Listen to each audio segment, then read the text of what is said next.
పసుపు కుంకుమ చలివిడి పెడుతూ ఉంటారు ఆనవాయితీగా. అలా పెట్టినప్పుడు ఆ చలివిడిని మనం తెచ్చుకుంటాం కదా. మొట్టమొదటిగా గడప ఉంటుంది కదా, మన ఇంటి గడపకి అక్కడ మనకి ఏదైతే పెట్టిన చలివిడి ఉంటుందో ఆ చిన్న ఉండ అనమాట. చిన్న ఉండ కానీ లేదంటే రెండు ఉండలైనా సరే అటుపక్క గడపకి అటువైపుగా ఇటువైపుగా పెట్టి అప్పుడు మనం లోపలికి వెళ్ళాలండి.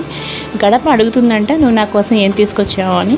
సో ఆ చలివిడి అనేది తప్పకుండా గడప మీద పెట్టడం అనేది మన సాంప్రదాయం అనమాట. సో ఎవరైనా తెలియని వాళ్ళు ఉంటే తప్పకుండా ఫాలో అవ్వండి. నేనైతే ఎప్పుడు ఫాలో అయ్యేది మీకు చెప్తున్నాను, ఎందుకో ఈసారి చెప్పాలనిపించింది. ఇంకా ఇదేనండి ఈరోజు వీడియో. ఇక మా అమ్మ చెప్పిన మంచి మాట కూడా మీ అందరికీ బాగా నచ్చితే తప్పకుండా మీరు కూడా ఫాలో అవ్వండి. ఇక మరో మంచి వీడియోతో కలుస్తాను.